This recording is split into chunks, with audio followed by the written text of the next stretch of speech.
Olá, bom dia. Este é o dia que o Senhor fez, nele nós nos alegramos. Amém? Aleluia. Que Deus te abençoe muito, abençoe a tua casa com toda sorte de bênçãos. Nesta manhã de quarta-feira, dia 3 de janeiro, que Deus te abençoe, porque nós estamos aqui por causa da sua bondade, da sua misericórdia, do seu favor, em nome de Jesus. Amém? Aleluia. Que bom estar aqui com você. Espero que você tenha passado bem essa noite, esteja aí renovado, renovada em nome de Jesus. Quero te convidar a abrir a tua Bíblia em Atos dos Apóstolos, capítulo 8.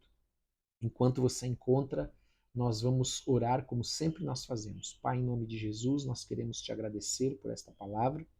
Pedimos que o Senhor nos dê entendimento e sabedoria para colocarmos em prática, para vivermos a tua palavra, em nome de Jesus. Prepara o nosso coração, Senhor, como uma boa terra, em nome de Jesus. Amém? É, Voltando agora aqui para o livro de Atos, capítulo 8, quero só lembrar que ontem nós vimos o final do capítulo 7 de Atos, todo o capítulo 7, mas em especial o final do capítulo 7, onde diz que eles levam então Estevão, que ele se torna o primeiro mártir ali da igreja, e ele é apedrejado, e as testemunhas deixaram suas vestes aos pés de um jovem chamado Saulo. Saulo é o Paulo que nós conhecemos, ele liderava essa perseguição à igreja, amém? E aqui diz que as testemunhas deixavam suas vestes aos pés dele. Por que que eles faziam isso? Porque pela lei dos judeus, pela lei do Antigo Testamento, as testemunhas deveriam ser as primeiras a apedrejarem, a jogarem as pedras quando a pessoa ela era culpada e a punição seria, por exemplo, morte por apedrejamento. Então elas deveriam ser as primeiras como testemunhas. Se testemunharam, elas estão agora como uma maneira de confirmar aquilo que elas viram, elas são as primeiras a jogarem as pedras. E nós sabemos que essas testemunhas não eram testemunhas, eram testemunhas falsas, mas mesmo assim eles apedrejaram Estevão. E no versículo 1 do capítulo 8, então, que é o capítulo que nós vamos ver hoje, diz assim: Saulo consentia na sua morte. Naquele dia levantou-se grande perseguição contra a igreja. Então Paulo ele liderava essa perseguição, ele liderava essa caça aos cristãos, aqueles que eles chamavam que andavam no caminho, né? Naquele dia levantou-se uma perseguição contra a igreja em Jerusalém e todos, exceto os apóstolos, foram dispersos pelas regiões da Judéia e Samaria. Escute que é algo muito importante aqui. Primeiro, Paulo, que é o Paulo que nós conhecemos, mostra o poder de Deus para transformar a vida de um homem ou de uma mulher. Amém? O Senhor é poderoso para transformar, para mudar a história de qualquer pessoa. Veja, de perseguidor da igreja, ele passou a perseguido, porque ele teve um encontro com Jesus. Para Deus nada é impossível. Então, se hoje você tem aí o teu Paulo, amém, a tua Paula, em nome de Jesus, o Senhor é poderoso para mudar a história dele e dela em nome de Jesus. Outra coisa importante aqui nesse versículo 1 é que se você lembrar de Atos 1:8, veja, antes até de falar de Atos 1:8, nós vemos aqui que todos foram perseguidos, exceto os apóstolos, eles puderam permanecer em Jerusalém. Por quê? Porque os apóstolos, possivelmente, eles foram guardados por Deus para poder continuar cuidando dos crentes e continuar a evangelizar aquela região. Mas nós vemos aqui que houve uma perseguição e eles foram dispersos pela região de Judéia e Samaria. E isso mostra para nós, ou nos faz voltar lá em Atos 1:8, onde diz que os discípulos iriam receber poder do Espírito Santo para serem testemunhas em Jerusalém, na Judéia e Samaria e até os confins da terra. Então, alguns dizem, alguns, é um parênteses aqui, tá? Que porque eles não estavam cumprindo este mandamento, o Senhor levantou essa perseguição para que eles pudessem então ir, para empurrá-los a ir a Judéia, Samaria e até os confins da terra. Outros não, outros já entendem que os caminhos do Senhor às vezes nós não compreendemos porque que o Senhor está permitindo essa perseguição, mas essa perseguição ela veio a colaborar com a obra missionária, com aquilo que a palavra de Deus dizia, que os discípulos deviam testemunhar a respeito de Jesus em Jerusalém, Judéia, Samaria e até os confins da terra. E aqui nós vemos eles sendo dispersos e agora eles indo fazer essa obra missionária lá na Judéia e Samaria, cumprindo a palavra do Senhor. Você sabe que às vezes nós não entendemos o propósito de Deus. Nós não estamos entendendo por que o Senhor está permitindo tal coisa, mas o Senhor sempre tem um propósito. Amém? A vontade do Senhor, ela é boa, perfeita e agradável. Amém? Diz a palavra então, versículo 2, alguns homens piedosos sepultaram Estevão e fizeram um grande pranto sobre ele, porque Estevão foi apedrejado fora da cidade. Saulo, porém, assolava a igreja, entrando pelas casas e arrastando homens e mulheres, encerrava-os no cárcere. Você sabe que essa palavra assolava, ela tem um sinônimo como de um animal feroz que estraçalha a sua presa, como algo que leva destruição. Então, aqui está dizendo que Paulo agia desta forma com a igreja. Entre mentes, os que foram dispersos iam por toda parte pregando a palavra. Veja, cumprindo a palavra de Deus. Às vezes nós não entendemos, mas a própria palavra do Senhor diz que os pensamentos de Deus e os caminhos de Deus são mais elevados do que os nossos.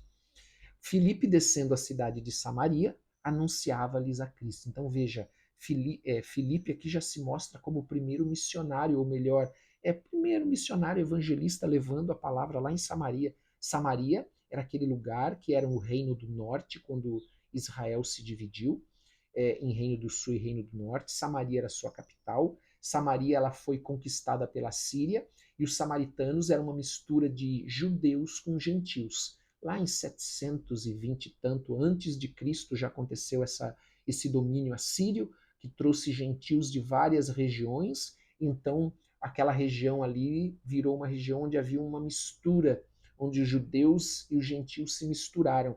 Por isso, inclusive, que os judeus não olhavam com bons olhos para os samaritanos, como entendendo que eles haviam se contaminado, se corrompido, né? Então diz aqui no versículo 6, as multidões atendiam unânimes às coisas que Filipe dizia, ouvindo-as e vendo os sinais que ele operava. Veja, sempre os sinais cooperando, Deus cooperando com sinais, com prodígios, para testificar a palavra. Pois os espíritos imundos de muitos possessos saíam gritando em alta voz, e muitos paralíticos e coxos foram curados. E houve grande alegria naquela cidade. Versículo de número 9. Ora, havia certo homem chamado Simão, que ali praticava a mágica, iludindo o povo de Samaria, insinuando ser ele grande vulto. Como ele insinuava que ele tinha ali uma espécie de um contato especial com Deus. Tá? Veja, essa prática da mágica era uma prática que está traduzida para nós como mágica, mas era uma prática medo-persa, que ela envolvia astrologia, ela envolvia adivinhação, ela envolvia ocultismo. No versículo 10 diz que ao qual todos davam ouvidos, do menor ao maior, dizendo: este homem é o poder de Deus, chamado o grande poder. Então eles entendiam que Simão, de fato, tinha ali um contato especial com Deus, né? Ou com aquilo que eles acreditavam como Deus. Então, a palavra de Deus também diz, não é a palavra de Deus, os históricos dizem, os pais da igreja primitiva dizem que este homem, este Simão, ele foi o fundador do gnosticismo. Tá? Só uma informação aqui interessante aqui que a gente encontra nos livros. Amém? Aderiram a ele porque havia muito os iludira. Aderiam a ele porque havia muitos os iludira com mágicas. Então as pessoas daquela região estavam todas unidas com esse Simão, porque ele havia enganado elas durante muito tempo com mágicas, né? Com essa questão da astrologia, misticismo, ocultismo, essa coisa toda. Quando, porém, deram crédito a Filipe, por quê? Porque Filipe estava agindo guiado por Deus no poder do Espírito Santo. Então eles viram o poder de Deus se manifestando de uma forma verdadeira. Então, quando as pessoas deram crédito a Filipe, que os evangelizava a respeito do reino de Deus e do nome de Jesus Cristo, iam sendo batizados, assim homens como mulheres. Então as pessoas começaram a se converter, a deixar aquelas práticas, a buscar agora Deus, ou se converter a Deus. O próprio Simão abraçou a fé, tendo sido batizado, acompanhava Filipe de perto, observando extasiado os sinais e grandes milagres que Filipe praticava. Por que ele fazia isso? Porque tudo o que ele fazia era mentira, era engano, era ilusão. Mas ele via Filipe sendo usado de fato, e através de Filipe, Deus agindo, ou o Espírito Santo agindo com poder. Amém? Para libertar, para curar, como nós vimos ali, os espíritos imundos saíam, os paralíticos e coxos eram curados. Então, é interessante aqui também, porque você vai ver que esse Filipe, na verdade, desculpe, Filipe não, esse Simão, ele tinha razões egoístas nessa crença dele. Nós já vamos perceber isso. E que ele entendia que a fé era um ato simplesmente externo. Era simplesmente um ato externo, útil para que ele recebesse o poder que Filipe tinha. Você sabe que tem muita gente que é assim? Tem muita gente que vem para Jesus com o mesmo propósito. Lembra que eu falei para você que o livro de Atos ele vai nos chocar muitas vezes, nos impactar muitas vezes. Porque assim como esse homem veio só por motivos egoístas, porque ele estava impressionado e ele se tornou crente, vamos dizer assim, né? Ele se tornou crente porque ele achou que a fé era simplesmente algo externo, útil, para ele conseguir o poder que ele queria. Não é porque ele queria Jesus. Não é porque de fato ele se converteu, mas ele queria o poder que havia na vida de Filipe. Ele queria fazer aquilo que Filipe fazia. Então nós vemos aqui no versículo 14, você vai poder ver isso de forma muito clara. Ouvindo os apóstolos que estavam em Jerusalém, que Samaria recebera a palavra de Deus, enviaram-lhe Pedro e João, os quais, descendo para lá, oraram por eles para que recebessem o Espírito Santo, porquanto não havia ainda descido sobre nenhum deles, mas somente haviam sido batizados em nome do Senhor Jesus. Ou seja, eles foram batizados nas águas, mas eles ainda não haviam recebido o batismo com o Espírito Santo. Então eles enviaram a igreja, sabendo que as pessoas estavam se convertendo em Samaria, enviaram Pedro e João. Então lhes impunham as mãos e recebiam estes o Espírito Santo. Então Pedro e João impunham as mãos e as pessoas recebiam o Espírito Santo. Vendo, porém, Simão, voltamos agora a Simão, que pelo fato de imporem as mãos os apóstolos, era concedido o Espírito Santo, olha o que ele fez, ofereceu-lhes o quê? Dinheiro. Então você vê que aquilo que acontece hoje não é novidade, já acontecia lá atrás. Porém, Pedro e João, os discípulos daquela época, eles tinham um compromisso com Jesus. Amém?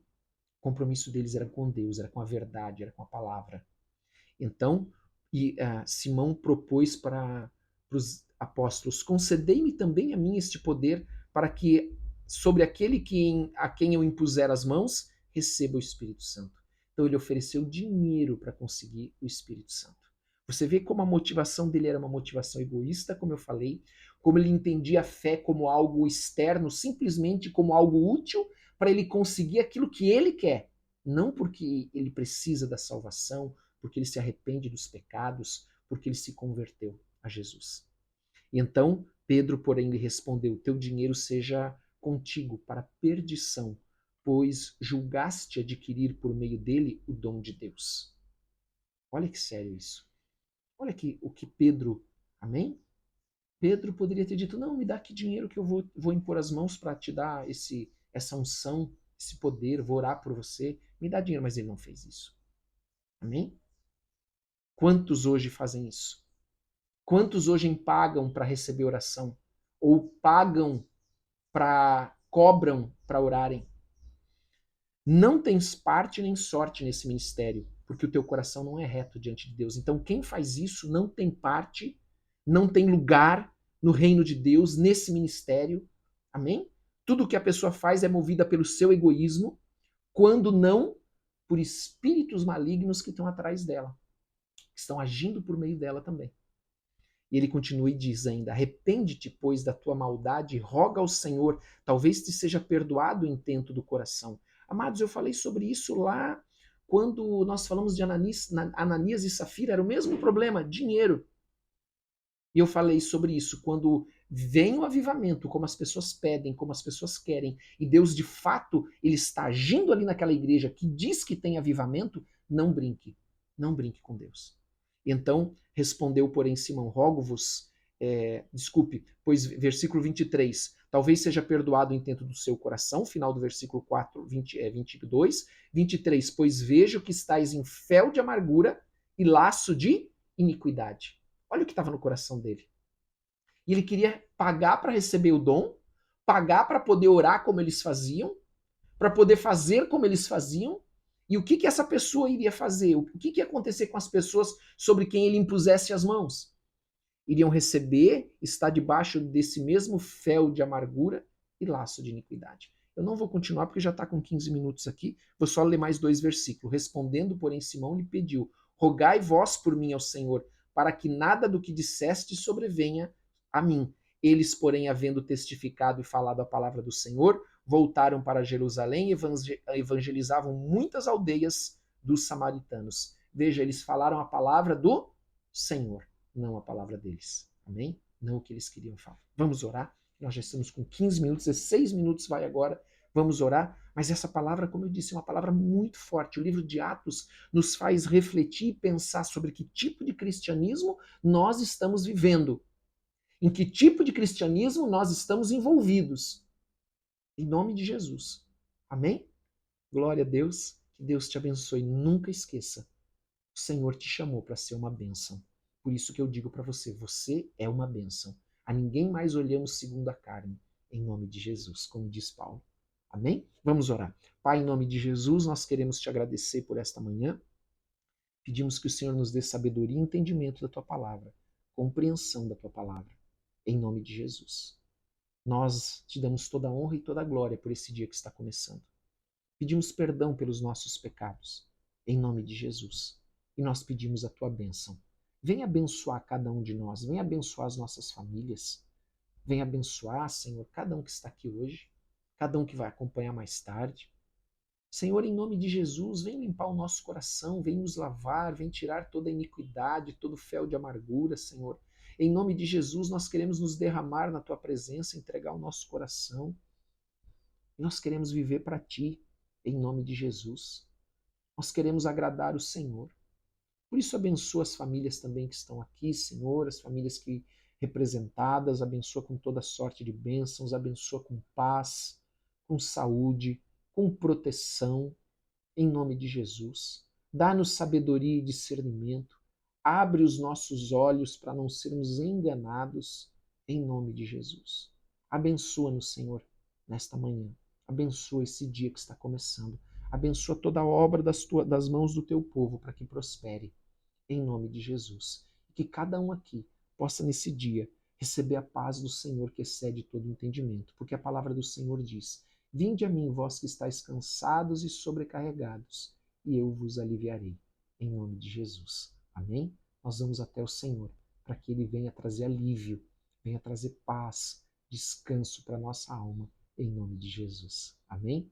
Deus te abençoe. Um forte abraço para todos vocês. Não esqueça de dar like, de compartilhar e não esqueça de colocar nos comentários o teu pedido de oração. Nós oramos por todos. Você não está sozinho nessa oração, nesse propósito, em nome de Jesus. Amém? Um forte abraço para vocês. Deus abençoe.